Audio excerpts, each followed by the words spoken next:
Hey friends, I'm Ash. I'm Elle. We are Lovey Cosplay. This is Shenanigans, cosplayers say. I have unlocked a new level in my work in adulthood. Oh yeah? Yes. So kind of like how we go to places and talk about the things, I went to a place and talked about the thing in front of a room full of people that paid to be there. I mean, that's nice. Professional development conference. Ooh. I know. Yeah. I had to post in the morning, so I'm like, man, I'm feeling I'm feeling like a little bit of a fraud here. Just being here doing the thing. I'm like, wait, I'm a professional. This is why they asked me to do it. The imposter syndrome was very strong. I mean, we get that a lot. I know. But yes. We still have that moment at least once every con where we go, people pay us to be here. I know. I was like, it was interesting, like going to something like this and actually being up in front of the people. Right. So it was good stuff. We got good feedback from the people that were actually interested in coming to our presentation. So, well, that's good at least. I thought so. So good stuff. Yeah. I mean, I'm still sick, so I have nothing exciting. Yes. You are still sick. It's just never ending. It's not going to end. I'm just going to be sick forever, apparently. No. I can't. This cold just won't go away. It won't leave. I'm sad for you. Yeah. What can you do? I did a little bit on Oogie, though. So, hey, I did something, right? Progress. Right? I unloaded my phone. Like, it got to the point where the storage on my phone was so bad that it wouldn't let me take screen caps anymore. I mean, that's fair. So I systematically took everything off of it. It took forever because I had to do it in batches. Right. But yes. But now my phone's cleaned up and my cloud is cleaned up and my OneDrive are all cleaned up. So look at me being productive in my digital life. Now we just have to do that to our drive because I know. It's scary. Baby steps. I know. I'm like, I need to do this to the drive and I need to do this to the group and do like a reset and then it would be good. And we forgot about our Google Classrooms. They died. They died. So they didn't work. That didn't work for our ADHD brains. It did not. Michi over at Eternal Mooncast shared with me what they use, and it looks a lot better. So it might be something to look at. We could look at it. Yeah. Grand plans. So, yeah. I believe we're also using that for our grand plan. Oh, excellent. Can't wait. Yes. Can't wait to try it. See what happens. Yes. I'll take that I did something over nothing, but now I have to undo something because I dyed my gloves and my tights and they dyed too dark. Oh, no. Yeah. Now I need to undo it. Boo. Control Z. I don't know if I'll be able to undo it. I'll get that, red color corrector and see if it does anything. I don't need it to take it all the way out. So it's a thing. I just needed to lighten it a couple shades so it might work. Smidge. Yeah, and if it's uneven, it's fine because it's Oogie Boogie. I was going to say, that fits the aesthetic. Because I will tell you the, brain gymnastics you have to do to create a costume that is imperfect. That could be an episode all on itself because of the amount of time we spend, trying to be perfect in your sewing and your crafting, and this costume is literally the opposite, but at the same time cannot actually fall apart. Mm-hmm. So it is, brain gymnastics. Being like, sure. No, I need to sew this off because it needs to be off this way. And now I need to chop this up and fray it and make it look really dirty. Yeah. Yeah, it's weird. I can see that. Yeah, you have to have all those cohesive elements, but still solid construction. Right, and since she is essentially an original design, because there is a reference. Yes. So I'm also going off of references from The Nightmare Before Christmas. Mm-hmm. There's a lot of wiggle room and leeway into what's done with this costume. Interpretation. Ooh. Yes, there is. I had to buy more bugs So My bags. yes, My bags. because I'm also being reasonable with myself, because although it would get me quote unquote more points if I casted some bugs, Mythical because I extra need points. some flexible bugs. At this point, I have too many medical bills, so we're not going to do that. We're going to spend the money to cast a couple of bugs. Plus, done is better than perfect at this point. Because I Sure. can't submit an unfinished costume. That's true. So I actually found some bugs that were flexible. So I need to play with like adding flex bond into the paint to make the paint flexible. But ideally, I'm just going to have to roll that way. Because it's one of those where it's like, okay, she can be done. Mm-hmm. Or I can do this extensive thing that I haven't done before that I don't have the money or the time for right now. Well, let's be honest. Is there ever really like perfection when it comes to costuming? I mean, no. Would it get me more quote unquote points? Yes. sure. Because it's yet another technique. It is unnecessary, but we're not going to talk about I'm not going to get on my soapbox about doing things that are unnecessary for points, because it is like thing that drives me absolutely bonkers. I'll do it because you have to, but drives me nuts. It is what it is at this point. Yep. Done is going to be better than like, and if it's one of those where things get better and I have time, I can always do it Yes. later. But at least now you will have bugs. Yes, I have bugs that will work. I can still make like a latex base for the one that has to go on my face. Mm-hmm. Like that's not, a big deal.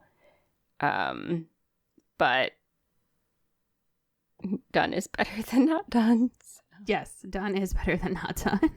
Yes, which I think is a problem with original designs anyway, because like you can just keep going. Yeah. I will say that when I was LARPing, I felt like my kit was never done because I was always changing something or adding something, or I'd find something or I'd get something, and I was like, oh, how am I going to incorporate this now? Never ends. But then I'm like, my character is a real person who has real, thoughts and dreams and ideas. So. And more bugs. She was a bug, actually. Oh, she was a bug. She was a bug. That's cute. Yeah, everybody else thought it was really annoying, but I had fun with it, and that's all that matters. I mean, I would think that was entertaining, so. I think so. Yeah, it was a good time. But that is neither here nor there. Well, speaking of original designs, that's what we're going to talk about today, because really, all we got done this year was original designs. Yeah. For the most part.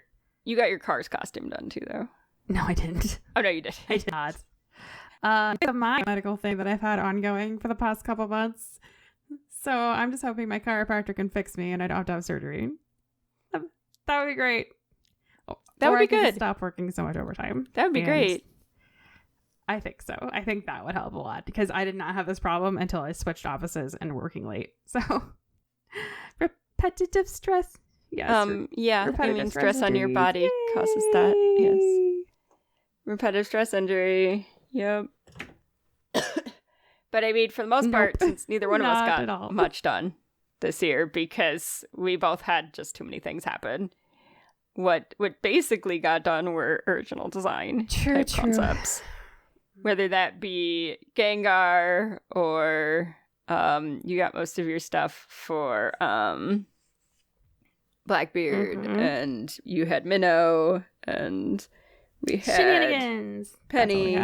Gengar was just supposed to be a warm up to me, like getting shit done. You know and what? then Gengar That's was okay the only too. thing that got done. So, I did learn a lot more about original designs by literally doing one. So, because I mean, Oogie is kind of one, but it's not the same as doing something completely from scratch. That being said, we're going to be boring and talk to you about some terminology first. Just in case you're not familiar with some of these fashion-y type terms, then we can chit-chat about them a little bit and how they apply to creating your own designs for cosplay or other things. It's all relative. Yeah, so basic elements of fashion. We're going to start with silhouette, line, color, and texture as your like 4 base elements.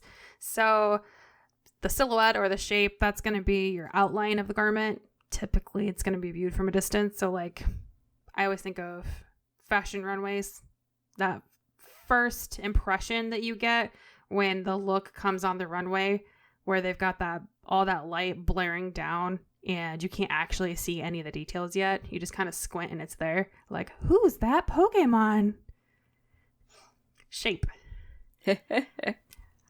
Lines are going to be created by your actual garment construction. So this is going to be your inner lines and your outer lines. So seams, pleats, openings, pin tucks, gathers, top stitching, trims that are sewn on.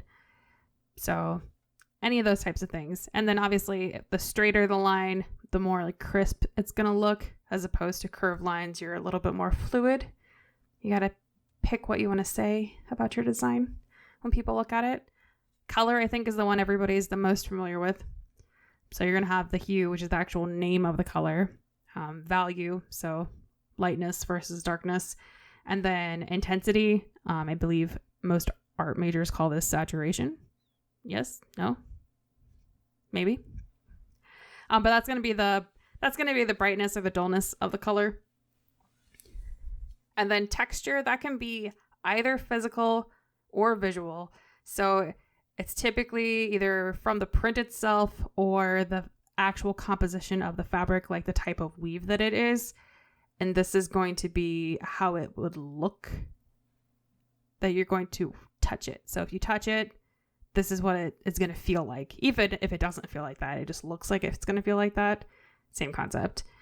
Basic fashion elements. And they've got a couple basic rules with them. Proportion or scale. So this is like the interrelation between the size of the parts of the design. Balance, that's going to be your visual. Usually, if it's balanced, it's going to be more visually pleasing to the eye. This can be symmetrical or asymmetrical. Symmetrical balance is called formal balance, and that's where you have identical composition essentially on either side. Asymmetrical or informal balance is going to be differing sides, but you achieve that cohesion through like visual impact. So if you have like lots of detail in one area, or you've got the like the high-low skirts, or sometimes they'll have the parts that come up over the shoulder on one side, but maybe flares out on the other side. Just visual harmony. Harmony is going to be kind of how that all smoothly flows together. Back to that cohesion. Rhythm is going to be looking at those lines and your colors and your embellishments and kind of putting all those things together. How your eye moves throughout the garment, where it's going, typically centered around your emphasis, which is going to be the center of interest. So this might be like a centralized theme or element, color, shape, lines, contrast. The first one that always pops into my brain is like keyhole necklines, because it's the contrast or the absence of the fabric that draws your eye in. So, and my favorite, Tim Gunn, he's got a quote out there. It says, "I have my mantra about silhouette, proportion, and fit. I believe that when they are in harmony and balance, you look great in anything." And I can't tell you how many times I've heard him say something similar to that. But that's because I used to be a Project Runway junkie back in the day. Speaking of fit, I know we talk a lot about fit, especially when we're talking about like construction and contests, but I don't think we've ever actually talked about what fit is. No. Not the types so of fit, I do think it's really important to remember that when you're talking about fit and how well something fits, you need to make sure that you're assessing it under the eye of what kind of fit the garment should have, because different types of garments are expected to fit differently. So most people, when they think of fit, think of like a tailored fit, which is what you're going to get with like a 3-piece suit. So this is traditionally what's called the quote unquote perfect fit. That's going to be a perfect balance between snug and roomy, conventionally flattering in most of your kind of classic garment styles. Bodycon is really popular with younger generations. So this is intentionally very form-fitting. Jeggings and bandage dresses, I think, are probably some of the more popular items that fall into this category. Most of your skinny jeans, which I love me some skinny jeans, tank tops, some of your pencil skirts, anything that's supposed to be like overly snug is going to fit into that category of fit. And then oversized fit is where it's intentionally more slouch, more volume, and less structured. But again, you got to use that balance to make sure that it's achieved well and it doesn't look sloppy. So like, my bodycon fit is too small, my oversized fit is too big, and my tailored fit is just right. In addition to that, though, what's become more popular, I think, especially in the last maybe like couple decades, is what they call fluid fit. So this is going to be somewhere between like a tailored fit and an oversized fit. It's a little bit roomier than a tailored fit, but it still looks very well put together. But it's going to be that moderate roomy as opposed to like baggy roomy. So kind of a in between. So you do primarily see original designs of existing characters, particularly if they're going to be in a contest. And that is usually if an original design is going to be in a contest, it's going to be of an existing character in terms of rules. There are some that will allow like completely original designs, but I think a lot of rules do this to try to keep it at least somewhat on the same playing field as a replica. So if it's at least based off of something that already exists, you have some sort of baseline to go off of. You know, whenever you're picking cosplay in general, sure. I mean, you want to pick something that you want to make. I mean, granted, I picked Gengar because I had more purple fabric than I knew what to do with. Gengar was a stash busting project to allow me to try some different techniques that I hadn't had the opportunity to try in a different costume. Well, and that's a valid reason to make a cosplay. I mean, stash busters are nice. I think in general, it's good to pick something you're passionate about. I mean, obviously, you really like the color purple, or else you wouldn't have that much purple in your life. It's kind of like your issue with pink. It just happens. Like, it's not on purpose, but it's got Beryl, Hinoto, and Sinbad. Right. So, and then some Oogie Boogie, because the color shifting fabrics from Oogie Boogie. So, I mean, it's just coincidental that I have so many characters that required purple fabric in my life that I was able to use to put this together. So, I mean, you know, obviously color is where you're going to end up starting in a lot of cases. And in my case, I kind of had to go with what I had. That is the constraint of a stash busting project. And how you decide to set up the rules for that, if any, for yourself, is that's something that you have to take into account. And obviously color is important as part of like the translation process. That's going to be one of the first things that people look at and one of the first things that people think of as far as like familiarity goes, where if they're trying to connect the dots between point A and point B, it's going to be easier if the colors are cohesive with that story that you're trying to tell. Right, but if I just put some random purple costume together, you wouldn't know it was Gengar just because it was purple. Like, obviously, we had to have other elements that would give you that clue. Yeah, so incorporating those different themes and motifs, like your little ghosties.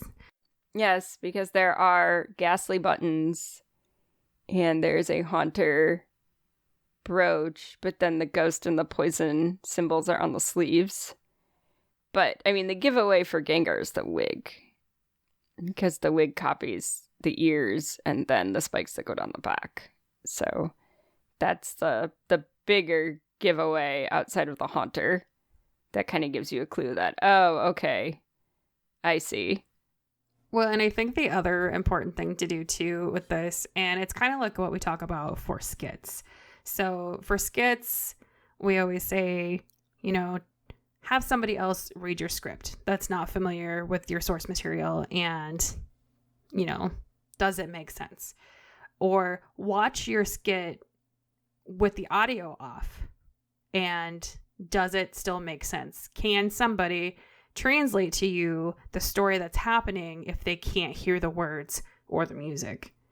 And I think that looking at original design elements can be very similar. So if you're looking at your design in grayscale, or you're having somebody look at your design that isn't familiar with your source material, can they still tell you what kind of the story of your character is from looking at those elements, without the reference? And I think that that's important for translation. So like if I'm making, Knight Armor Princess Peach, is that the story that my design is telling? Well, and something like a peach is going to be a lot easier to translate than other things. Well, yeah, because especially for something like a Pokemon, you have the added effect where the character itself is not human. So Right. So you have the added Gajinka effect where you are taking essentially something that's like an animal and trying to turn it into a humanoid form. So, I went for a gothic Uji vampire feel because that's kind of what Gengar looks like. Well, and I think that looking at your design choices, I feel like that translates well. But then there's a little bit of a jester element because Gengar is a trickster. So I kept a little bit of little bit extra poof in the pants. There's a little bit extra details of, on the sleeves just to kind of give that little playful feel. Well, and, I made most of Gengar, but I did not make, anything for Penny. That was almost all piecing. Well, and, I mean, obviously there's pros and cons to both. And it's similar to your pros and your cons for cosplaying in general. So, obviously, if you're making something from scratch, you've got more control over what the final look is potentially going to be. Piecing has its own challenges because you have to find existing pieces that cohesively go together, which depending on your time and your budget or sizing or fit requirements, that might be more difficult than making it from scratch. It just kind of depends. Why are you making the costume? So you were doing a stash buster. That's a thing. Is it something you're doing by yourself, or is it something you're going to do with a group of people? Because if you're doing stuff with a group of people, it might be easier to kind of assign different elements maybe to each character. Like I know one group where one person made all the bows, so that all the bows were the same, and then there was that level of cohesion across everybody, so it wasn't unbalanced. Skill level, if you want to make something but you don't have the skill level to make it, maybe you need to buy it instead if it's not for a contest. Budget, obviously. I could spend so much money buying all the things. I mean, there's Oogie right there is budget. Well, and I'm just thinking of Blackbeard. It's so expensive. So I spent more on pants than I've spent on some entire costumes. So you've worn those pants multiple times. That's because they make now, my legs though. look really nice. Well, right. So, I mean, I feel like if you start dividing by cost per wear, those pants are going to be worth their cost. I'm also super mad now because there's knockoffs of those pants, but I'm sure that they're not nearly as nice as the ones that I have. Or at least that's what I'm going to tell myself, because they're like a tenth of the cost. But Steed and Blackbeard are a good example because I couldn't get what I wanted for Steed by purchasing anything. It just isn't, it wasn't possible. I can't get what I want. I can purchase a shirt. But outside of that, I can't get what I want for Steed. But for Blackbeard, it's I can buy all these things. And then none of them would have been worth making. No, they would not have been worth making. So, because I don't have the time, which is the other thing. Time. Well, at one point I had the time, and now Steed sits in pieces. But hey. And it's one of those things where you're like, is that a literal pieces or metaphorical pieces? Because it's Steed. I mean, both. It sounds character appropriate. Literal pieces. The jacket is in pieces still. It did not get any further. But I wasn't going to be able to just buy, like, a Steed jacket and get what I wanted, so. Absolutely. So, but that brings us all back to our lovely project management triangle that we've brought up before.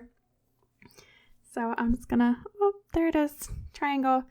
And that's your budget, your time, and your scope. So in this particular instance, you would not be able to purchase in a timely fashion, or probably very inexpensively, exactly what you're wanting, because you'd probably have to get it custom made. So it makes it more worth your while to make it from scratch. So you can have 2 out of the 3. I mean, we've covered the triangle. The triangle applies to all cosplay. The triangle. It needs to be like a cult of the project management. Right, the cult of the project management triangle. We need a candle. Nice. No, what I feel like I need to do is I need to make a budget workbook and call it the cult of the project management triangle. Project management triangle. That's my print on demand list. Right. Original concepts. Makes me think of whenever they talk about how there's no like new story. We're all just recycling the same stories, every couple thousand years. They're all the same. I think the hard one for this, and especially if it's something you're wanting to compete in, or maybe even gain a little bit of notoriety because everybody likes to be internet famous on some level, is coming up with something that hasn't been done before, or like being able to bring something new to the table, like doing a mashup that hasn't existed previously, or some really cool design elements that aren't really similar to anything that anybody else has done yet. Well, and the more popular the character, the harder that gets. Well, and then you look at just art theft and plagiarism in general has been plaguing not just cosplay, but like the fashion industry for, since its inception, essentially. Because you got all these indie designers that can't afford big lawyers that are expensive in order to take on like big retail. But yeah. This is actually one of those instances where I would tell people to be like super loud about their designs. Like I think about someone that we know who came up with this really, really cool idea and started marketing it and was able to like quit her job and do a small business, and celebrities and magazines like picked up on it because it's such like a cool beauty item. And then other people on the internet who came up with the idea after her are claiming that she copied them. But if you have all these people that are followers of this other person that are going on like a witch hunt saying, oh, you did this, you're a terrible person. But then you like pull out the screenshots and it's like, here is my product from before this product existed. But by the time you get to that point, you're just kind of like, here's my evidence. And then it just kind of like, nobody cares. It's already been done. They've already, gone their white knighting ways and don't really care that they've now wronged you, allegedly. So document your sources. If there's anything that really inspires you, if you think that, some elements that somebody else did are really cool, be sure to credit them if it's not your original idea, even if it's just like a part of it. Inspo boards are like my favorite thing for stuff like this, especially when judging. Like I love to see inspo boards to go along with any kind of, even not just original designs, but like extra embellishments. Like I think of when we did our Sailor Moon villains group and we did our inspo boards for our kind of deco choices for all of the embellishments that we did. And so we had all of the, musical theater extras and different types of sculpture and a little bit of everything really. But you could clearly see if you took our character plus our inspiration pieces that we included on our like inspiration page, you could clearly see how those translated. Like this plus this equals this. There was no question that this plus this equals this. It's not like sometimes when I have a conversation with somebody and my brain's like 13 steps ahead and then I say something completely left field. It was not like that. It's this plus this clearly equals this. Well, I will say this was when I was prepping the book for Gengar that I did not get to use because I did not go to Fusion. Yeah, we'll see. This was the hardest part because I have one of those like image brains where like I can hold full on detailed images in my head, and I literally just drew this from my head. Like I hadn't been looking at photos previously, and so I actually had to go back and figure out where did my brain get this from, because obviously my brain got it from somewhere, and I had to just start looking to see what triggered it, and I eventually realized it was Uji primarily. That style is what my brain was latching onto. But, you know, for me, it started with the sketch first, and then I had to go find the, like, this is where my brain got this from. So that was a really weird process that I had not done before. But there were a lot of things that were kind of a weird, like, this process was just very different. And I think the biggest difference was that you didn't have to be focused on something that you were trying to replicate. Sure. So if something ended up different, it didn't matter as much. You could be more flexible. Which I think this process has made me even more like go back and forth with that big question of like, why are original designs not allowed in contests? And now I'm kind of starting to see why some contests don't want them. And I think that is the big element, is that flexibility. Because even if you're quote unquote adhering to your sketch, you still have a lot more flexibility in what your final product can look like than if you're doing a replica. Frankly, you can go back and redraw it, which in my case I did not do, but like you could theoretically go back and draw a sketch to match what your thought process is. Because the thing is, like, when you're doing an original design, there's more of an organic happening, and it's not as like set in stone as you are with the replica. It's gonna flow and it's gonna change a little bit. So I think that flexibility makes people feel like, well, how do you judge this costume that was able to be flexible based on what was happening with the creator against this other costume that had no flexibility?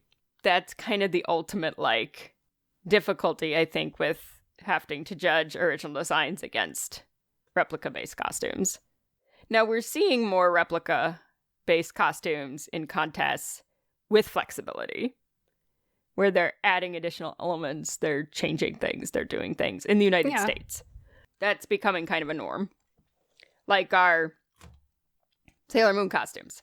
Those are technically replicas, but we added stuff to them. You know, that's becoming kind of expected in a way. But it does make them harder to judge.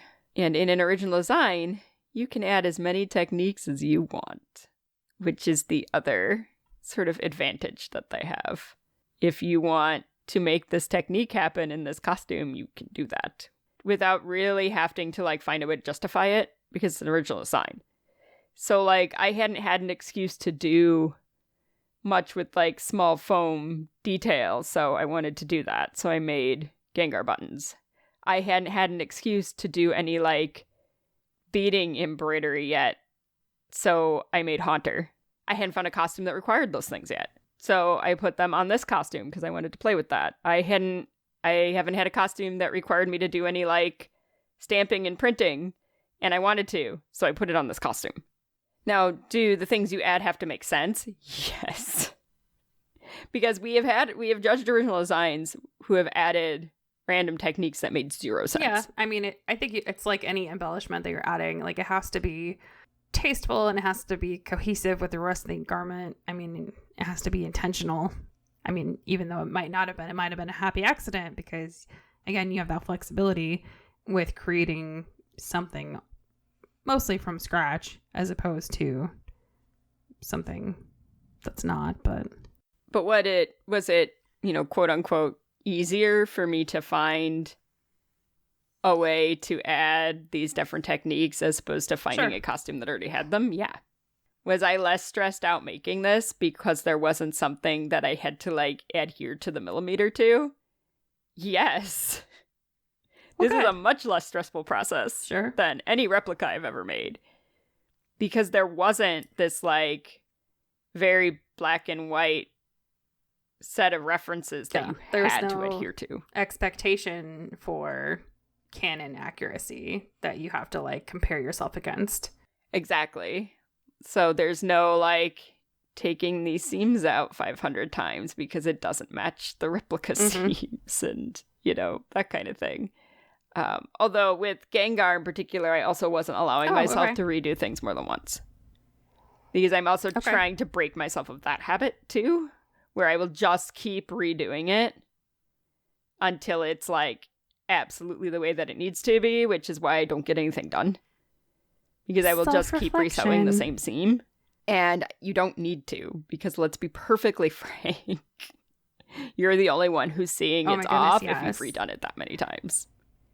So leave it alone. Unless it's really obvious, leave it alone. I would at least set it to the side and walk away from it. Yeah, check it later. And recheck it later. Something else that doesn't require you to have finished that part first. So, like, if you're messing with a shirt, move on to the pants or gloves or a hat or something, the wig, whatever. Something that's not the piece that you're currently working on, that it's okay if you haven't finished that part quite yet to work on. I'm sure there's something else in your costume. But that was a rule I had for Gengar, was I couldn't redo things more than once, which is why I also keep saying that Gengar was not meant to be in a competition, because it was not. May I put it in there anyway, just to force myself to put something in a competition that wasn't, quote unquote, meant for a competition? Yeah, maybe. But it was also just easier to try things without worrying about them needing to look exactly the way that the reference does. That sounds nice. Yeah, like, I wasn't super, like, it was like, okay, well, I'm going to make these Gaslies and they just need to look like Gaslies. Okay, cool. I'm going to beat a Haunter and it just needs to look like a Haunter. Like, there's not this specific Haunter that it has to look like. Like, from this exact angle. With this exact lighting and color scheme. Like, and I need to put this pattern on this shirt, but there's no exact reference of this shirt that tells me the exact spacing of this pattern. Like, I just have to make the pattern happen. Mm-hmm. And that was nice because there was less stress. Overall, less stress, which made me go, I see why people are into these. Mm-hmm. Because it just is less stressful. Sure.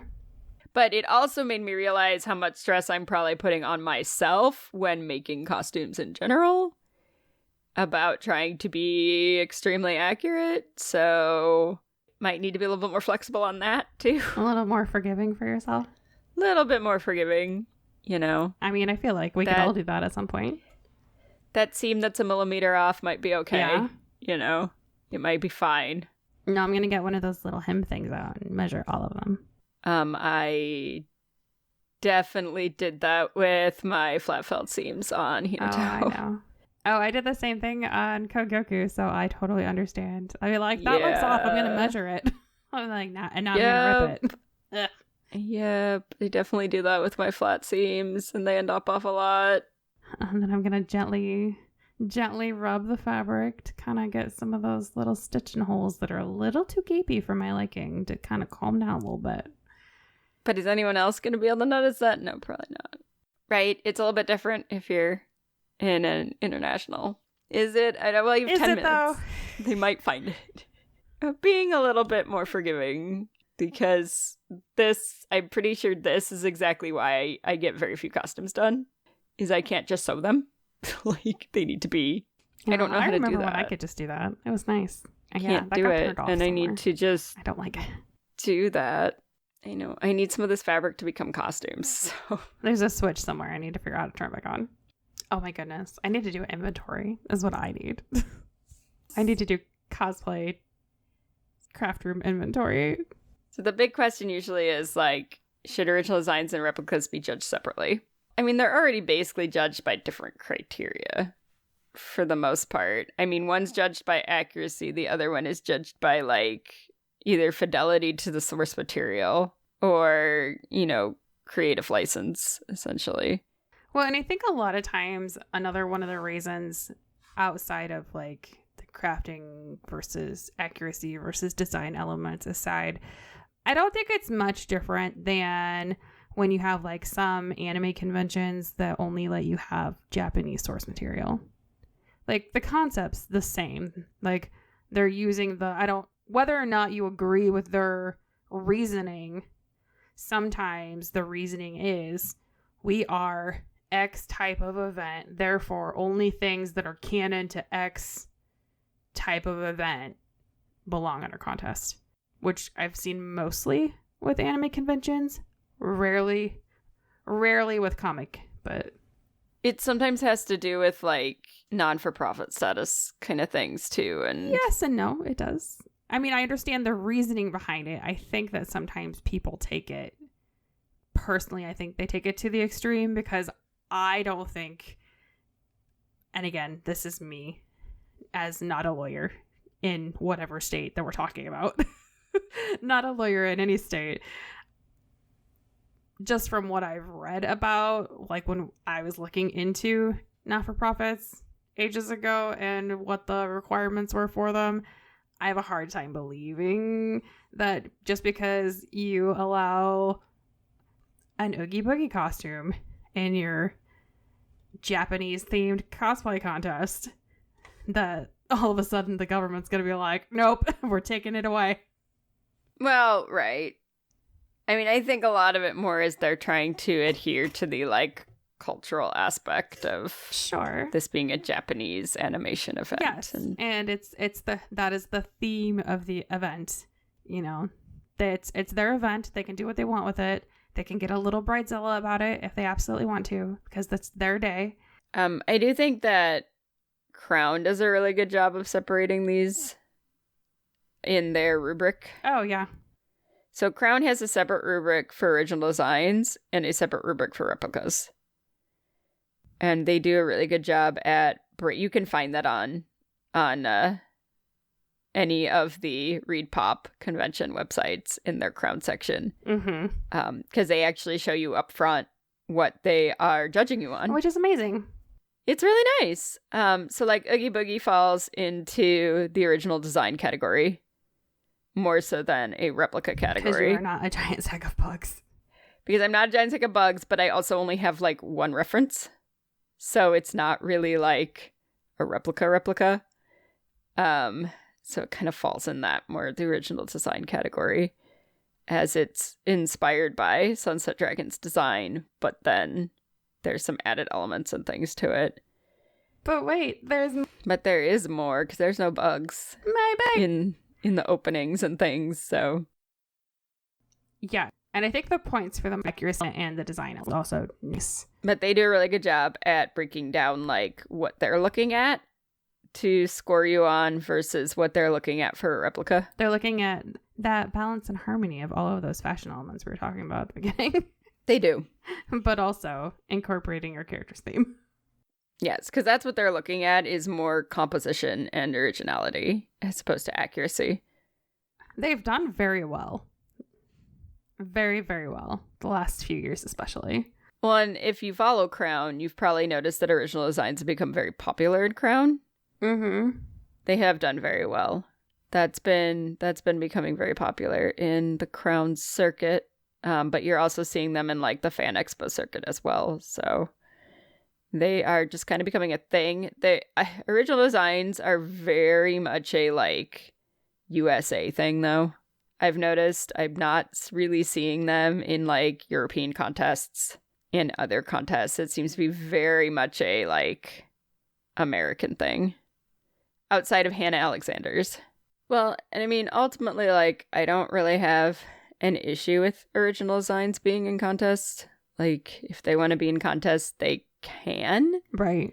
But you need to make sure that you are providing appropriate documentation for your judges. Because I think that, as a judge, has been my number one issue with original designs, is someone coming in with original design and not bringing any, like, you have nothing for me as to where this came from. It's just, here is the process that I did. And then people get mad and are like, the judges don't like original designs. It's like, no, but you didn't give us anything to go off of. Right. We could see your construction, so we can judge you on your construction. But again, just like with the, Crown Championships, we can judge other people on accuracy. But if you don't give us anything about your design process, we can't judge you on your design process. I mean, it's the same as if someone with a replica walks in and doesn't bring us a reference. I have no idea if you're accurate or not, because I don't know every character in existence. Now, the benefit is, can I Google that? Yeah. But am I going to? No, because you didn't bring it for me. Ain't nobody got time for that. No, I'm not going to do that. And if you do it for them, you have to do it for everyone. So it's like, if you are going to bring an original design in, you need to bring in your process of designing as well as your process of crafting, because that is your replacement for accuracy. So that's what I figured out when trying to put a book together for Gengar was, okay, I need to show, and my process was very simple because it's not that super complex of a costume. But this is where I got this from. This is why I did this. This is what this part looks like. So like in Gengar's book, there's actually spots where I take, like, there's the pants and then there's a picture of Gengar's legs next to it. It's like, this is why this is this shape. Like, here's Gengar's head and here's the wig, and this is why this looks this way. So like being like, this is where my brain got this idea from, and this is how this process happened. And it might look very obvious to you as the designer, but it might not be to the judges. Yeah, it doesn't hurt to list it out, or I like the side-by-side comparison where you can be like, this equals this. So then somebody goes, oh, I see that. And if you're like sketching and you're good at sketching, that's fine. You can show the creation process. I would show all the iterations. So like if you make adjustments as you go because either you like the way something works a little bit better, or maybe you think of something new in the middle of it, just include all of them so that they can see, this is where we started, this is kind of some of our midway points, and this is where we ended. And so they can see how it kind of evolved as you went. But if you're not good at like fashion type sketches, it's totally okay to do, screen captures of your character, or, pictures of your materials, swatches. And, I made the comment about like architecture. I've seen architecture used for some design elements before. If there's a particular symbol you're trying to incorporate, there are ways for you to show those things without having to physically sketch them out yourself if that's not your strong suit. You just gotta bring us something that shows your process, because that is your replacement for that reference picture. Because I can't judge your process if I can't see it. Because not everybody's brain works the same way. People haven't really spent a lot of time discussing how you do work in progress books for original designs. We hear a lot about doing them for, replicas, but for original designs, it's not as common. Yeah, I mean, I think as long as your judges have an understanding of how they're going to judge an original design versus a replica, it should work out fine. Any of your qualified judges should be able to judge you perfectly fine on any of your craftsmanship techniques, but I can see how there would be an added element if you have people that aren't super familiar with designing things from scratch, how that might look a little bit different. So it's something also for our coordinators to keep in mind when putting together their judging panels. Well, right. If you know that your convention gets a large amount of original designs, you may want people who have experience in doing designing so that they can have a better idea of that process. Well, and I would even argue that even if you can't find like a cosplayer who's really kind of heavy on doing original interpretations, you could also bring in, we call them SMEs at work. You could also bring in a subject matter expert from maybe like your artist pool who does character designs, who might be able to, you know, be there not necessarily as a judge, but as a subject matter expert when it comes to things like designing characters and designing those types of fashions that go on them. I mean, for me, because part of cosplay is like the whole character playing element, it's kind of like, you know, original designs, I can take it or leave it for that sort of situation. But yeah, it's nice to have less stress when crafting something. Yeah, they won't be everybody's cup of tea, but if it's something that you like, or if it's something that you're interested in, definitely take those opportunities to, you know, try something different. I mean, our animal villain sidekick group is all original designs. Yes. So, yeah, I guess Joanna's an original design. I love Joanna. So, goodness. yes, we are. Chaos. We are preparing a animal villain sidekick formal group for Anime Milwaukee. So be ready. It's gonna be great. We'll be sparkly villains. So yes, Joanna will make an appearance at a convention. Well, that's weird. There's been many requests for Joanna to actually appear at a con. The villains sidekick group is born. I think my favorite thing is, though, my coworker being like, how many rhinestones are on that egg? A lot. So many. There's so many. So many. Yes. I had to keep him updated on how many rhinestones were on the egg. I lost count. So it's a couple thousand at least. I was going to say, I think it was close to 7 the last time I checked. I don't remember. I forget. All right. Well, this has been fun. Yep. Much lighter hearted than our previous episode. So, hey.